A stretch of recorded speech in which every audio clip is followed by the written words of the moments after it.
algo que tal vez es poco común. Tal vez para algunos es la primera vez que escuchen algo así como santificar el cuerpo. Para mí de alguna forma lo fue. Y es bastante interesante lo que la Escritura nos puede enseñar acerca de lo que Dios, de la manera en que Dios ve el cuerpo y cómo nosotros entonces también deberíamos transformar nuestro entendimiento acerca de este y de esta manera ver eso reflejado en nuestra manera de vivir. Permítanme orar antes de iniciar. Padre amado, te doy gracias en esta mañana por tu gran amor y misericordia. Gracias porque nos permites venir, Señor, y reunirnos, estar juntos como hermanos, como congregación, como tu iglesia, para escuchar tu palabra.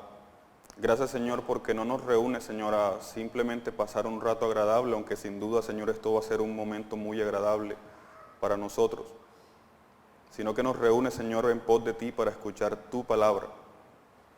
Permítenos, Señor, tener nuestros oídos atentos y que nuestro corazón, Señor, sea capaz de recibir estas verdades por la ayuda de tu Espíritu Santo. Ayúdame, Señor, a exponerlas con seguridad, a exponerlas, Señor, con autoridad, no porque sean mis palabras, Señor, sino porque es tu palabra. Te damos gracias en esta mañana, Señor, y pedimos tu guía en el nombre de Jesús. Amén. Para iniciar quisiera que me acompañaran a leer en 1 Corintios capítulo 6. Primera carta de Pablo a los Corintios. Vamos a leer el capítulo 6 desde el versículo 12 hasta el versículo 20. Vamos a usar este texto como texto principal, aunque sin duda pues iremos a otros textos a encontrar algunas otras verdades de la palabra de Dios con respecto a nuestro cuerpo.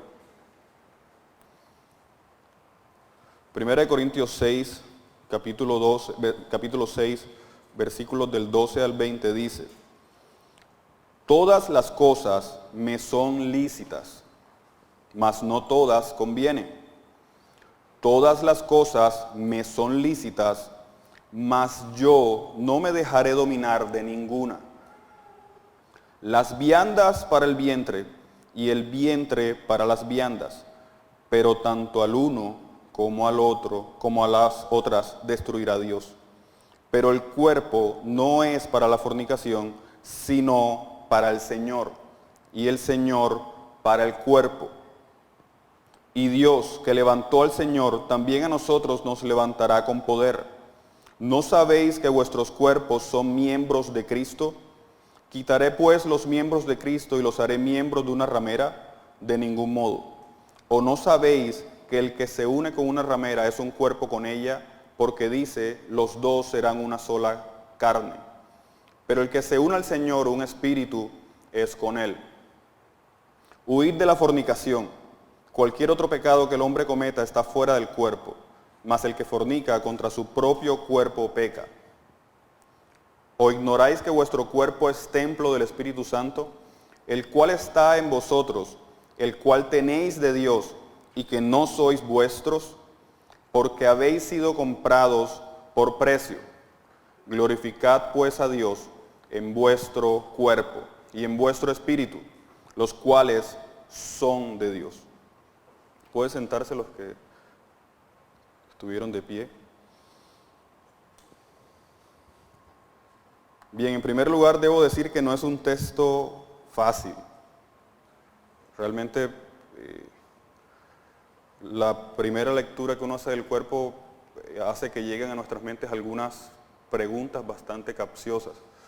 Sin embargo, permítanme desarrollar el tema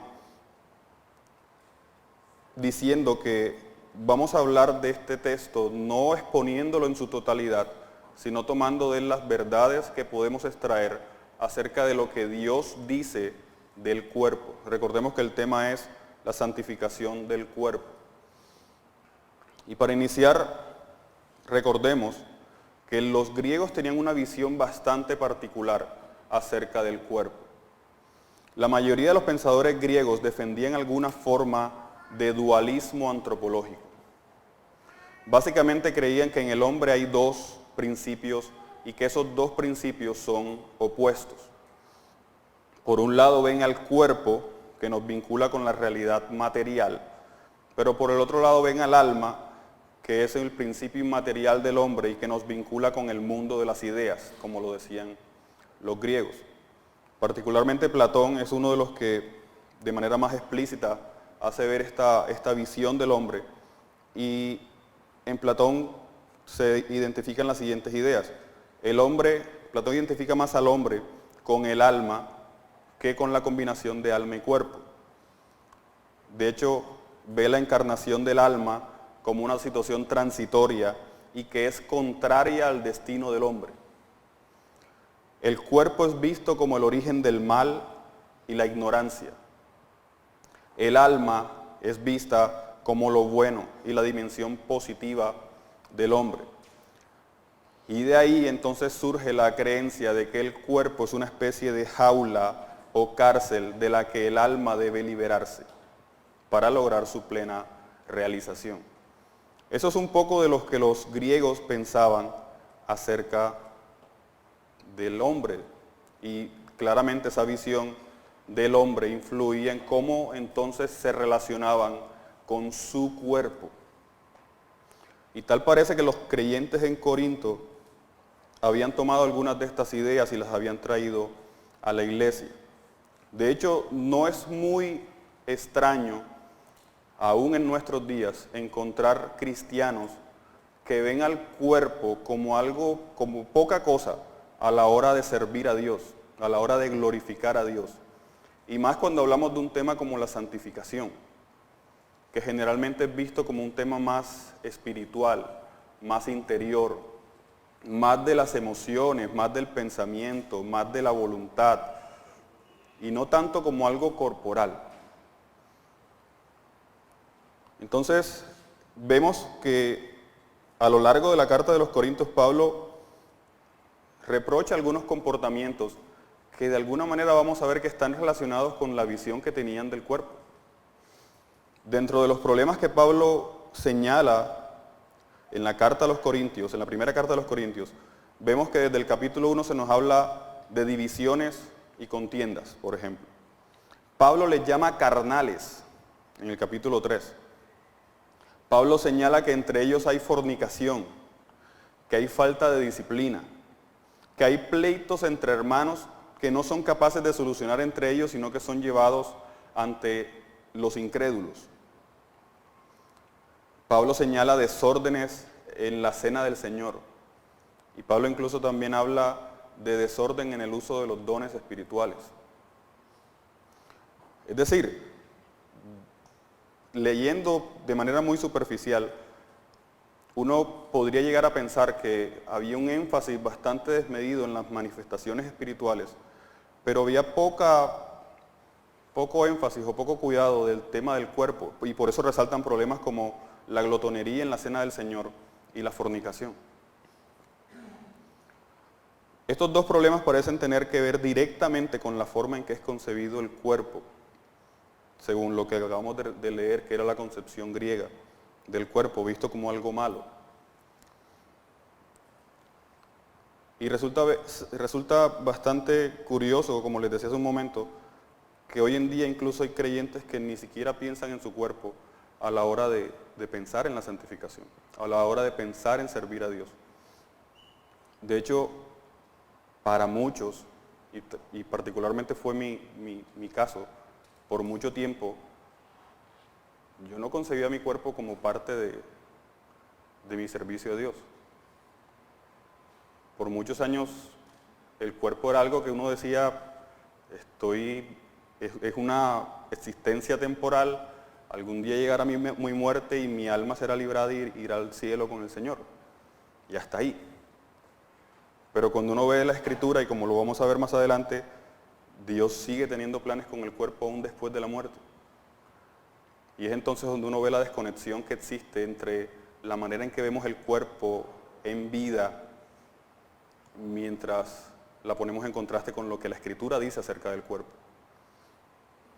En nuestro pasaje, como se habrán dado cuenta, Pablo no está queriendo poner la teología del cuerpo como el tema principal.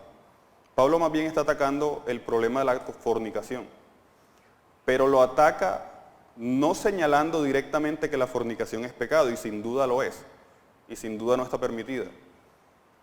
Pero Pablo aprovecha la situación para entonces esbozar algunos principios acerca de cómo el creyente debe ver su cuerpo, y eso sin duda, la comprensión de esto, lo llevará entonces a comprender cuán dañino es ese pecado para el creyente. En primer lugar, Pablo ataca el problema dando o mostrándonos cuál es el verdadero propósito del cuerpo. Y eso lo vemos en los primeros 2 versículos de nuestro texto. El versículo 12 dice: todas las cosas me son lícitas, mas no todas convienen. Todas las cosas me son lícitas, mas yo no me dejaré dominar de ninguna. Las viandas para el vientre y el vientre para las viandas. Pero tanto al uno como a las otras destruirá Dios. Pero el cuerpo no es, y aquí es donde está la respuesta de Pablo, el cuerpo no es para la fornicación, sino para el Señor, y el Señor para el cuerpo. Pues bien, estos parecen ser 2 refranes que usaban los creyentes para de alguna forma justificar su pecado. Y tal vez el primero de ellos, todo me es lícito, proviene de las mismas instrucciones de Pablo acerca de la libertad cristiana. ¿Todo me es lícito? Sí, sin duda. Ahora, no te es lícito pecar, no te es lícito mentir, no nos es lícito matar, no nos es lícito ser idólatras. Son cosas que sin duda la ley de Dios condena. Pero fuera de eso hay muchas cosas en donde el creyente puede y debe ejercitar su libertad. Es en esas cosas en donde Pablo dice, todo me es lícito. Ahora, parece ser que los creyentes en Corinto estaban viendo la fornicación como un acto que bien podían ejercer o no basados en el ejercicio de su libertad. Y eso lo vamos a ver un poco más claro con el segundo de los dichos. El segundo dicho dice, las viandas para el vientre y el vientre para las viandas. Dicho en lenguaje moderno es, los alimentos son para el estómago y el estómago para los alimentos. Es decir, los alimentos fueron hechos para la satisfacción del hambre, de nuestra necesidad básica como es comer, y nuestro estómago fue hecho para poder tomar entonces los alimentos. Y aquí hay algo cierto, sin duda los alimentos fueron hechos para nuestro disfrute, nuestro goce y la manutención de nuestro cuerpo, y el estómago es el órgano que principalmente recibe los alimentos y por donde inicia, o bueno, que se involucra en todo el proceso de la digestión. Pero a pesar de que eso es cierto, lo que ellos intentaban mostrar con esto iba un poco más allá. La idea era más o menos esta. Si yo tengo hambre, ¿qué debo hacer? Si tengo hambre, debo comer. Y no hay nada pecaminoso en comer. Ahora, no es pecaminoso si yo sacio mi hambre con un pedazo de pan o si la sacio con un pedazo de carne. Da igual. Lo importante es satisfacer la necesidad, y en este caso, comer. Si tengo sed, ¿qué debo hacer? Pues debo beber. Ahora, ahí no importa si bebo agua o si lo que bebo es una limonada. Lo importante es satisfacer la necesidad puntual y particular de beber. Hasta ahí no hay ningún problema, hasta ahí la cosa va bien. El problema está en llevar eso todavía más allá. Si tengo un deseo sexual, entonces lo que debo hacer es satisfacerlo, no importa cómo ni con quién. Esa era la idea que estaba detrás del dicho de las viandas para el vientre y el vientre para las viandas. Es decir, los corintios habían encontrado de esta forma la manera de justificar la satisfacción de sus apetitos sexuales basados en que están plenamente justificados por el hecho de que existe una necesidad fisiológica. Es decir, si la necesidad existe, entonces satisfacerla es completamente permitido. Y claro, si tú tienes hambre, es legítimo comer. Si tienes sed, es legítimo beber. Si estás cansado, es legítimo descansar. Entonces cualquier otro deseo del cuerpo, de igual forma debería ser satisfecho. Y ahí es donde Pablo interviene de manera bastante fuerte. Y Pablo parece responderles con otro dicho. Pablo parece que les dijera, esperen un momento, no están haciendo la comparación que es. Eso no es así como ustedes lo están diciendo. Pablo parece que les estuviera diciendo, o sea que ustedes me están diciendo que así como el vientre, que las viandas son para el vientre y el vientre para las viandas, entonces ustedes piensan que el cuerpo es para la fornicación y la fornicación para el cuerpo. Y Pablo les dice, no. Lo vemos al final del versículo 13. El cuerpo no es para la fornicación, sino, y aquí viene el cambio completamente radical, sino para el Señor. Y el Señor para el cuerpo. De hecho, ellos estaban viendo el asunto en el plano meramente biológico. Una necesidad como comer se satisface con algo orgánico, con comida.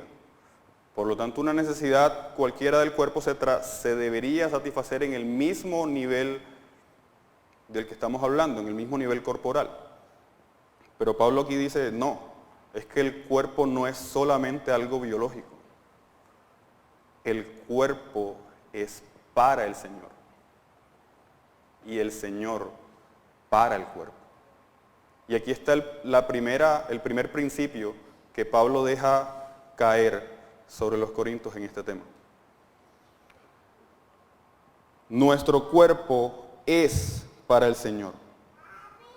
Es decir, el cuerpo no fue diseñado para ser instrumentalizado en la satisfacción de todo tipo de inmoralidad sexual.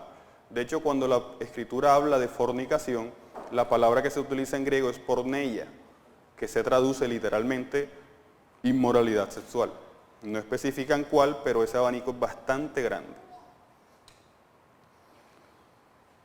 Entre el cuerpo y la fornicación no existe la misma relación que existe entre el vientre y las viandas. Es lo que Pablo les está diciendo. Es más, lo que Pablo les está diciendo es que la verdadera relación o lo que verdaderamente se corresponde al cuerpo, de la manera en que el vientre se corresponde a las viandas, es el Señor. Es decir, es como si te dijera, lo único que puede satisfacer tu ser, inclusive tu cuerpo, es el Señor. Y es algo en lo que sinceramente no pensamos muy a menudo. Por lo menos en mi caso fue así. Pablo les está advirtiendo que el cuerpo es más que una simple realidad biológica y que la verdadera equivalencia para el cuerpo es el Señor. Se puede ver esto de otra manera, y es que tu cuerpo no te fue dado para la satisfacción de tus deseos, sino para la satisfacción de sus deseos, de su voluntad. Tu cuerpo no es tuyo, y es algo que también veremos al final del texto. Mi cuerpo no es mío, es del Señor. Aunque sin duda la Escritura habla de tu cuerpo, de vuestros cuerpos. O sea, sí, de alguna manera son nuestros, pero en última instancia son del Señor. ¿Hasta aquí esto es claro? ¿Sí? Ok. En segundo lugar, Pablo prosigue y ahora les dice que Dios levantó al Señor. Y todos sabemos a qué se refiere con levantó al Señor. Se refiere a que Jesús resucitó. Y dice, también a nosotros nos levantará con poder.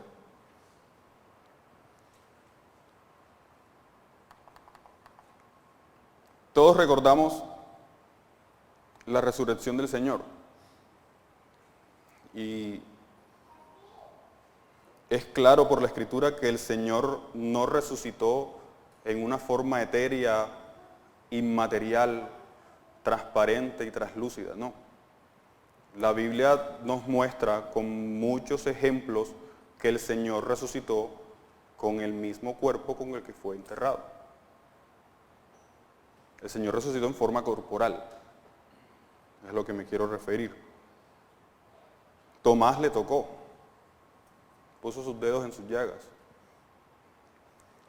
Y con ese cuerpo el Señor ascendió a los cielos. Y lo leemos en Hechos.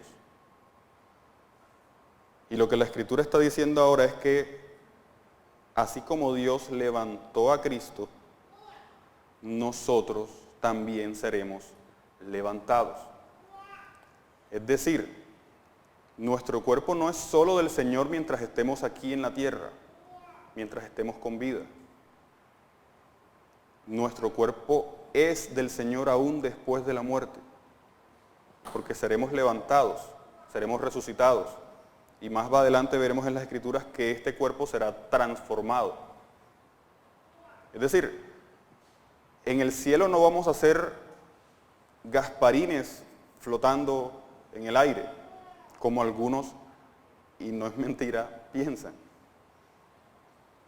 De hecho, el llegar a ver en la Escritura que tendremos cuerpos, para algunos puede ser extraño. De hecho, el simple hecho de pensar que nuestro Señor Jesucristo tiene, no tuvo, tiene un cuerpo, para algunos también sigue siendo extraño. Es decir, no es algo que se vea muy comúnmente en la teología pentecostal, no es algo que se vea muy comúnmente en la mayoría de iglesias, no es algo que se estudie, que se diga, que la gente reflexione en eso, no. Sin embargo, son cosas que están claramente en la Escritura. Ahora, vayamos un poco más atrás. Dios creó nuestros cuerpos, eso lo leemos en Génesis. Dios hizo toda la creación, Él es el Señor de toda la creación, todo lo que ha sido hecho fue hecho por medio de Él. Y Dios dijo que todo lo que había hecho era bueno en gran manera, y eso incluye nuestros cuerpos. Luego vino la caída, y la caída no afectó solo a una parte de nuestro ser. De hecho, creemos que la caída afectó la totalidad de nuestro ser, y por eso hablamos de la depravación total, por ejemplo. Y no decimos que el hombre fue hecho lo más malo que podía, simplemente decimos es que todas las facultades del hombre fueron afectadas por el pecado. Y dentro de esas facultades afectadas por el pecado, sin duda también está nuestro cuerpo. Si no, no tendríamos un domingo. Dios estableció el domingo para descansar, Él no necesitaba descansar. Pero nosotros hoy en día, luego de la caída, vemos con aún mayor necesidad el descanso. Nos cansamos, nos enfermamos, es más, morimos. Cosas que no estaban antes de la caída y cosas que experimentamos sin duda de alguna manera en nuestro propio cuerpo. Por lo tanto, si Dios iba a redimirnos como de verdad lo hizo, su redención no debería entonces simplemente llegar hasta ciertas partes o ciertas facultades del hombre. Si el pecado afectó la totalidad del ser, entonces la redención no debería por qué simplemente afectar algunas partes de nuestro ser. También debería entonces llegar a todas las partes de nuestro ser, incluyendo nuestro cuerpo. Y de hecho la Escritura en muchos lugares habla de esto. Primera de Corintios, capítulo 15, versículos del 51 al 54, por ejemplo, mencionan algunos apartes acerca de esto.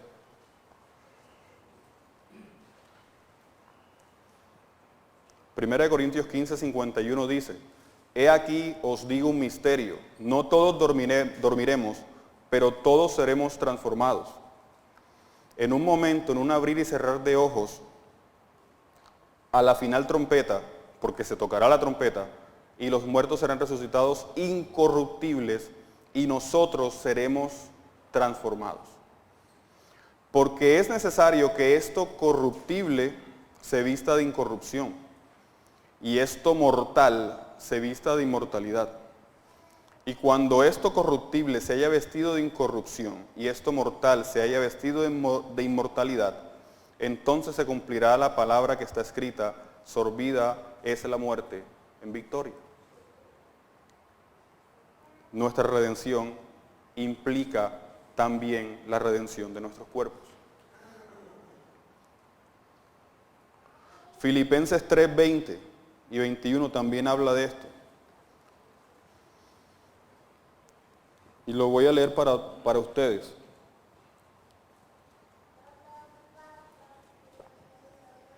Mas nuestra ciudadanía está en los cielos, de donde también esperamos al Salvador, al Señor Jesucristo, el cual transformará el cuerpo de la humillación nuestra, para que sea semejante al cuerpo de la gloria suya, por el poder con el cual puede también sujetar a sí mismo todas las cosas.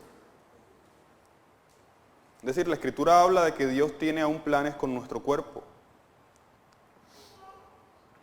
Otra manera en la que podemos también abordar este tema y rescatar la idea de que el cuerpo no es, como decían los griegos, algo sin valor, algo bajo, algo malo,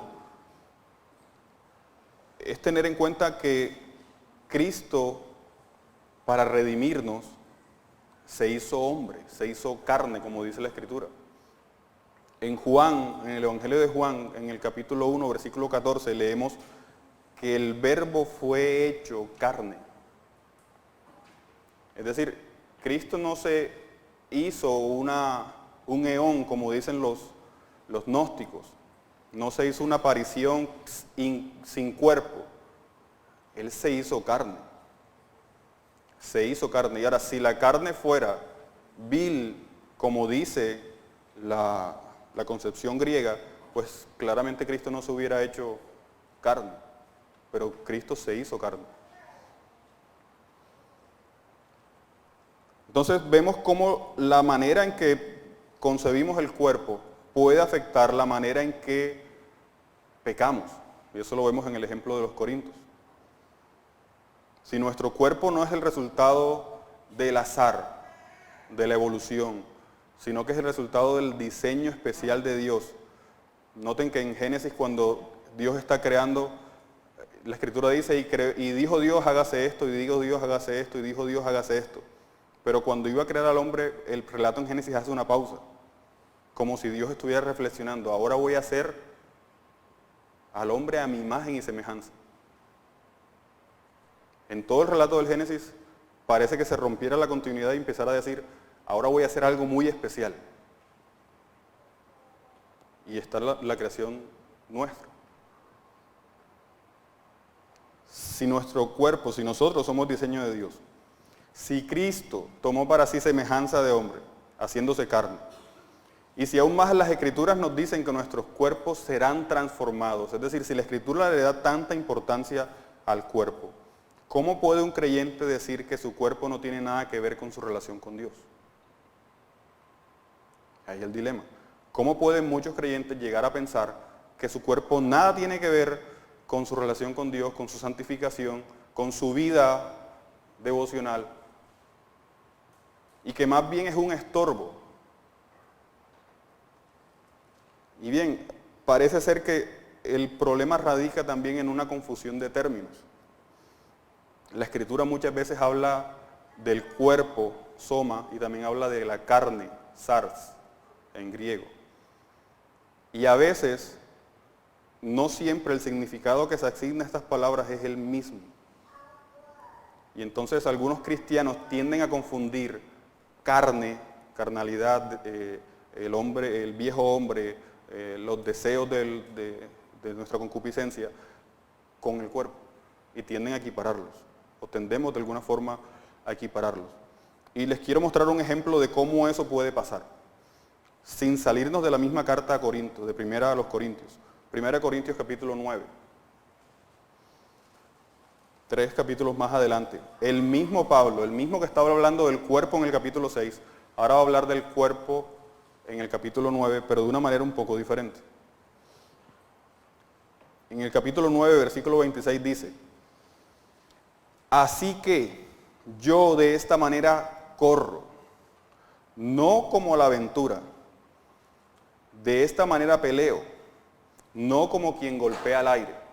Y versículo 27, sino que golpeo mi cuerpo y lo pongo en servidumbre, no sea que habiendo sido heraldo para otros, yo mismo venga a ser eliminado. Y en griego la palabra que usa para cuerpo es la misma que usó en el capítulo 6 para cuerpo. Casualmente, la palabra que aparece ahí como golpear significa literalmente dar un golpe debajo del ojo. Y también pudiera significar amoratar el ojo, poner un ojo morado. Es decir, yo no me imagino a Pablo literalmente golpeándose debajo del ojo. Pero es lo que dice literalmente el texto. Yo, sino que golpeo mi cuerpo. Golpeo mi cuerpo.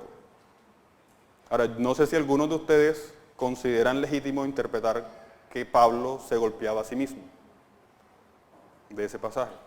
Pero literalmente es lo que dice. Y tal vez ahí encontramos el por qué algunos se flagelan. Pero el mismo Pablo nos habla en otros pasajes de sus cartas en contra de este tipo de prácticas, en contra de este tipo de cosas. En Colosenses 3 dice, tales cosas a la verdad tienen reputación de sabiduría, en culto voluntario, en humildad y en duro trato del cuerpo, pero no tienen valor alguno contra los apetitos de la carne. Y aquí pone en contraste las dos cosas, cuerpo y carne. Golpear tu cuerpo o tratar de manera muy dura a tu cuerpo, dice Pablo en Colosenses 2:23, no tiene ningún valor o no hace ningún daño a los apetitos de la carne. Es decir, Pablo está diciendo, hey, ojo, cuerpo y carne son dos cosas distintas. Golpear tu cuerpo no es equivalente a golpear tu carne. Entonces, lo correcto entonces es interpretar en 1 Corintios 9, Pablo no está hablando de golpear su cuerpo físico, sino que más bien está hablando de hacer sufrir o mortificar los deseos de su carne. Es más congruente con el pensamiento de Pablo. Sí es claro lo que les estoy mencionando. Mucha tal vez de la confusión que existe o el poco interés que existe en el cuerpo tal vez radica en que hemos confundido los términos y cada vez que leemos cuerpo nos imaginamos a la naturaleza corrompida del hombre. Pero no siempre es así y ahí está el cuidado al leer las Escrituras. Dios sin duda tiene muy en cuenta nuestro cuerpo. Nuestro cuerpo fue objeto de redención. Nuestro cuerpo fue creado con un propósito. Nuestro cuerpo es para el Señor. Y es lo que la carta y en nuestro pasaje nos va a seguir diciendo. El tiempo vuela bastante. Nuestro texto luego en el versículo 15 dice, ¿no sabéis que vuestros cuerpos son miembros de Cristo? Y aquí nos habla de la unidad con Cristo. Una unidad que generalmente vemos reflejada como algo meramente espiritual. Muchas veces hablamos de nuestra unidad en Cristo en términos de algo no corporal. Sin embargo, Pablo aquí nos está diciendo, vuestros cuerpos son miembros de Cristo. Es decir, no se unió a Cristo una parte de mi ser, se unió a Cristo todo mi ser. Si de verdad estoy en Cristo, no está en Cristo solo mi alma, está en Cristo todo mi ser. Hay muchos pasajes en la Escritura, y Pablo, por ejemplo, es uno de los que más usa la expresión en Cristo. Y mucho lo leemos en sus cartas, en Cristo. Por ejemplo, Romanos 8:1 dice, ahora pues ninguna condenación hay para los que están en Cristo. 1 Corintios 15:22 dice, porque así como en Adán todos mueren, también en Cristo todos serán vivificados. Filipenses 4:3, otro versículo famoso, dice, todo lo puedo en Cristo que me fortalece. Es decir, estar en Cristo nos confiere muchas bendiciones que generalmente simplemente interpretamos en el plano no material. Sí, estar en Cristo nos libra de la condenación, nos vivifica, nos hace nuevas criaturas, nos identifica con Cristo y nos hace santos, nos fortalece. Sí, pero y esas bendiciones también van relacionadas a tu cuerpo porque estás unido a Cristo. Y tu cuerpo es miembro de Cristo, como Pablo dice en el capítulo 15. En el versículo 15, perdón. Entonces, si tú estás en Cristo, si estás unido a Cristo, lo que el texto de alguna manera nos trata de decir es, no deberías procurar ninguna otra unión que te saque de esa unión con Cristo. Y ahí es donde el texto empieza a hablar de la unión con una ramera. El creyente o es uno con Cristo o es uno con una ramera. La inmoralidad sexual es contraria al pleno disfrute de nuestra unión con Cristo, y es lo que el texto nos está resaltando. Es por eso que el texto también llega a decir que la fornicación es un pecado que se comete contra el cuerpo. Es decir, es un pecado que aleja al cuerpo del propósito de Dios para él. El cuerpo es para... ¿Recuerdan el primer versículo? El capítulo 3, versículo 13. El cuerpo es para el Señor, no para la fornicación. El cuerpo es para el Señor.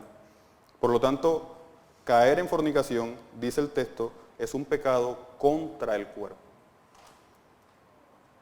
Y es tal vez no encontramos en la Escritura algo que se diga así con respecto a cualquier otro pecado. Y vuelvo y les digo, el término fornicación es bastante amplio. Bastante amplio. No se está refiriendo a que vayas y te acuestes con una prostituta. El término está haciendo referencia a todo tipo de inmoralidad sexual. Cualquiera de esos actos, cualquiera de esos pecados se comete contra el cuerpo. Ahora, el texto luego nos lleva a considerar que esto no debe ser así porque nuestro cuerpo es un instrumento de adoración a Dios. ¿Dónde dice eso? Pues bien, en el versículo 19 dice, ¿o ignoráis que vuestro cuerpo es templo del Espíritu Santo? Templo del Espíritu Santo. En el Antiguo Testamento se hablaba del templo y sabemos que se hacía referencia a una gran edificación con muchos lugares y muchos diferentes divisiones. Pero la palabra que se usa aquí para templo no hace referencia a la totalidad del templo, hace referencia al lugar santo, al lugar santísimo, al lugar donde habitaba la presencia de Dios. Y lo que el texto está diciendo es, tu cuerpo es ese lugar para el Espíritu Santo. Ahora, claro, estas son palabras que podemos aceptar de manera intelectual porque el texto las dice. Sí, el texto dice que mi cuerpo es templo del Espíritu Santo, mentalmente hacemos ok. El texto lo dice, es claro, no tengo ningún problema con eso. Intelectualmente lo aceptamos. Ahora, ¿y eso qué implicaciones tiene en la práctica? Comprender eso, ¿cómo te lleva a vivir tu vida? ¿Cómo te lleva a tratar tu cuerpo? Entender que tu cuerpo es del Señor, entender que tu cuerpo es templo del Espíritu Santo, entender que tu cuerpo está unido a Cristo. Cuando entendemos eso, ¿cómo afecta eso nuestra santificación? Y es tal vez el punto de reflexión principal de esta enseñanza. Como les digo, uno puede leer el texto y si estamos convencidos de que la palabra de Dios es palabra de Dios, pues entonces lo que diga ahí lo aceptamos y es amén para nosotros. Pero sí, lo entendemos intelectualmente, pero ¿y cómo lo vivimos? ¿Cómo llegamos a vivir eso?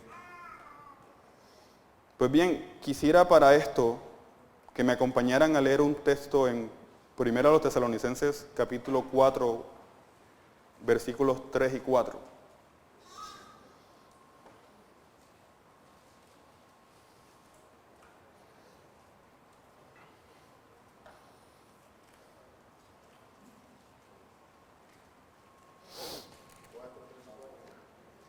Primero a los Tesalonicenses capítulo 4, versículos 3 y 4. Dice, pues la voluntad de Dios, y voy a leer en la versión Reina Valera, es vuestra santificación, que os apartéis de fornicación. A mí me llamó bastante la atención el hecho de que casi siempre que se habla de santificación y el cuerpo está de por medio de la fornicación. Y cuando sigan haciendo sus lecturas y profundicen en el tema, noten eso.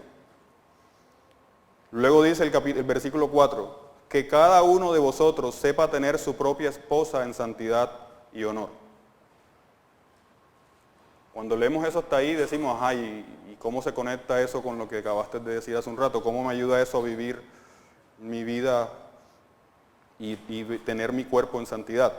Pues bien, resulta que esa traducción del versículo 4 se puede ver de muchas diferentes maneras. La Reina Valera del 2000 traduce el versículo 4, que cada uno de vosotros sepa tener su vaso en santificación y honestidad, y de hecho la palabra griega que se usa que traduce en la versión del 60 como esposa, literalmente significa vasija. Cada uno sepa tener su vasija, su vaso en santidad. Ahora, ¿a qué se refiere con el vaso? Pues ahí es donde muchos eruditos están divididos, pero la mayoría hoy en día considera que el vaso no es la esposa, sino que el vaso es tu propio cuerpo. De hecho, la nueva versión internacional traduce el versículo 4 como que cada uno aprenda a controlar su propio cuerpo de una manera santa y honrosa. Y la nueva traducción viviente dice, como resultado cada uno controlará su propio cuerpo y vivirá en santidad y honor. Y es una manera completamente distinta de ver el texto. Para vivir en santidad y honor, entonces debemos controlar ¿qué? Nuestro cuerpo. Y hay una forma también de entender esto o de aplicarlo que también proviene de las Escrituras. En Gálatas, cuando Pablo habla del fruto del Espíritu y lo describe por medio de 9 características, una de esas características se encuentra en Gálatas 5:23. En Gálatas 5:23 se habla de mansedumbre y dominio propio. Y tal vez pueden estar pensando que me refiero al dominio propio, pero no, me refiero a la mansedumbre. ¿Qué tiene que ver la mansedumbre con el controlar mi cuerpo? Pues bien, el término griego que se utiliza para mansedumbre es la palabra prautes. La palabra prautes la usaban los griegos cuando domesticaban un caballo para la guerra. El caballo debe ser adiestrado de tal manera que si el jinete le decía avanza, el caballo avanzaba. No importa si el que está al frente tiene una espada en la mano y lo pueda matar, o lo pueda herir, o lo esté hiriendo, de hecho. Si el jinete le decía avanza, el caballo avanzaba. Si el jinete le decía detente, el caballo se detenía. Es decir, prautes hace referencia a que toda esa fuerza, todo ese poder del caballo era refrenado por la obediencia que tenía a su jinete. Cuando un caballo lograba eso, se decía que era un caballo praus, es decir, que estaba adiestrado, que era un caballo que había dejado de ser salvaje y que ahora es doméstico porque obedece a su amo.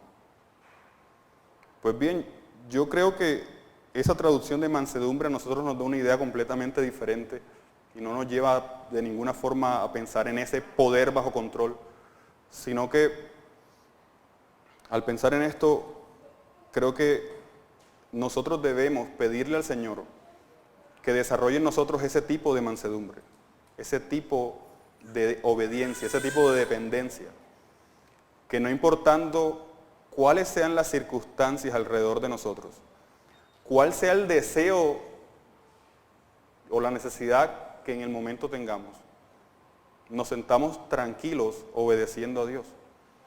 Miren, en una situación de guerra, el caballo puede sentir los golpes, puede sentir la espada atravesándolo. Y sin embargo, aunque su cuerpo, su instinto le dice huye, el caballo se mantiene quieto porque su amo le dice que se quede quieto. Pues bien, en nosotros aplica un poco al revés. En nuestro caso el Señor nos dice huye, y nosotros a veces no huimos. Entonces necesitamos generar que el Señor ponga en nosotros ese tipo de mansedumbre, ese tipo de obediencia, que dejemos de ser salvajes persiguiendo nuestros apetitos y que empezamos entonces a depender de manera gloriosa de la voluntad del Señor. Y si Él ha dicho que nuestro cuerpo es de Él, pues amén, es de Él. Si Él ha dicho que nuestro cuerpo es templo del Espíritu Santo, amén, es templo del Espíritu Santo. Entonces mi vida debe servir a Dios, incluyendo mi cuerpo. Mi cuerpo es templo del Espíritu Santo, es un instrumento de adoración, mi cuerpo es del Señor. Y ya el tiempo se acabó, no sé si hay alguien que tenga algún aporte o alguna pregunta.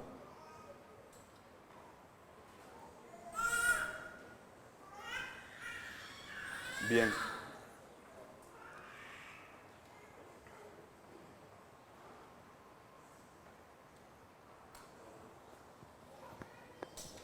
Hermano, ¿cómo ver la cremación cuando alguien muere?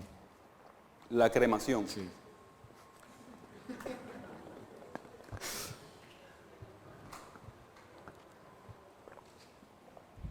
Bien. Cuando uno, particularmente cuando preparo enseñanzas, trato de imaginarme las posibles preguntas que me puedan hacer. Y esa fue una. Pero yo sé que hay un gran debate alrededor del tema. Y si alguna vez lo han investigado, hay muchos creyentes a favor, hay otros que están en contra, hay unos que sacan algunos pasajes del Antiguo Testamento dando a entender que el Señor no lo permite. Hay otros que dicen que esto está fuera de contexto y que en realidad la Biblia no dice nada y que deberíamos ejercitar nuestra libertad en ese tema. Yo particularmente lo veo de la siguiente forma. Si la preocupación ahí es la destrucción del cuerpo, como si eso imposibilitara que el Señor más adelante lo pueda volver a juntar y transformar, ¿cómo hacemos con los mártires que fueron quemados? ¿Cómo hacemos con los muchos que han sido devorados por fieras? ¿Cómo hacemos con los muchos que sus cuerpos fueron desmembrados y perdieron la vida de manera bastante cruel? Y es decir, al pensar en eso, yo particularmente, y no quiero tampoco imponer mi conciencia sobre la de ninguno de ustedes, consideraría que es un asunto de completa libertad y que cada creyente debe evaluar si de verdad la Escritura lo lleva a pensar que sí lo debe hacer o la Escritura lo lleva a pensar que no. Es mi particular forma de verlo. No sé si alguno de los pastores tenga algo que aportar ahí sobre el tema, Oduber. Yo pienso que partiendo del relato del Génesis eso nos ilustra bastante porque Adán viene del hebreo Adama, que es tierra. Y el Génesis después establece como sentencia de la muerte el volver a la tierra. Ahora, que se vuelva un poco más rápido por el tema de la cremación, a que se vuelva por la descomposición natural, pienso que ahí no hay ningún pecado. O sea, de pronto, porque esa es como la discusión con el tema de la cremación. Incluso algunos llegan mucho más allá a decir que la cremación está asociada con el paganismo y que es una expresión de paganismo y que todo lo demás. Creo que llegar hasta ese extremo ya es desnaturalizar, digamos, los eventos puntuales en los que eso pasó en la Biblia. Lo que nosotros tenemos es que hay, digamos, una regla general y es la sepultura. Pero sí, claro, hasta llegar a que se prohíba o se catalogue como que si un creyente en su conciencia decide, no, yo voy a cremar a un familiar, o algún creyente dispone en su testamento o en su voluntad, yo quiero que me cremen, pues no podría entrar la iglesia ahí como a a decirle no, porque si lo haces eres un pagano o cualquier cosa por el estilo. Bien. ¿Alguna otra observación, pregunta, duda, inquietud, sugerencia, queja o reclamo? Buenos días, bendiciones. Amado, una pregunta. Bueno, quiero hacer primero un aporte con respecto al versículo que usted acaba de esbozar, que es 1 Corintios 6. No sabéis que vuestro cuerpo es templo del Espíritu Santo. Hay veces te dice, no, que nada más es la fornicación. O sea, y el texto lo dice, como si lo demás no se estableciera también en la Biblia, como ese es como si fuera como un principio bíblico. Sí, claro. En la cual hay otros pecados que también atentan contra el cuerpo. Por ejemplo, la palabra marihuana no aparece en la Biblia. Sin embargo, se puede coger el texto que usted acaba de esbozar como un principio bíblico de que no, la marihuana no está en la Biblia, pero ahí está, atenta contra el templo del Espíritu Santo. Y así también podríamos decir con el cigarrillo, la droga, el alcohol, etcétera. Ese por un lado. Y la pregunta que quiero hacerle, que usted dijo que Jesucristo resucitó con el mismo cuerpo que murió. Y así nosotros también deberíamos hacerlo. Pero, ¿cómo se puede traducir el versículo bíblico que dice que ni carne ni sangre heredarán la vida eterna? ¿Se puede tomar como literal o como algo alegórico? Bien, sabemos que no vamos a resucitar en este cuerpo. Como bien leímos en la Escritura, este cuerpo se le llama corruptible, se le llama el cuerpo de nuestra humillación. Es claro que este cuerpo no va a ser el cuerpo que esté delante de la presencia de Dios. Por eso es que necesitamos ser transformados. Por eso es que necesitamos un nuevo cuerpo. Y es en ese sentido en que debe verse ese texto. No es esta carne, y no es esta carne con los deseos y naturaleza actual la que verá al Señor. Debemos ser transformados. Es el principio que da el texto. Debemos ser transformados.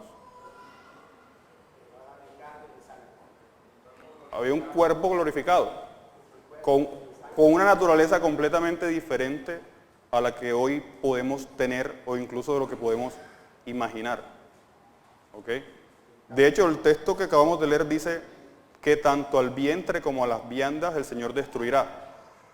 Y eso tal vez nos da la idea de que incluso ese cuerpo glorificado no necesitará comer, por ejemplo. Y sin embargo, exacto, no necesitará, pero no implica que no necesariamente no lo vaya a hacer. Pero sí implica que habrá una transformación completa de nuestro cuerpo. Tal vez no lo podemos imaginar o tal vez no tenemos los suficientes elementos para esbozar exactamente cómo será ese cuerpo y establecer su anatomía y demás, pero sin duda la Biblia establece que seremos transformados, seremos glorificados. ¿Ok? Bien. Tiempo, ¿verdad? Entonces, acompáñenme a orar para dar por terminada esta enseñanza.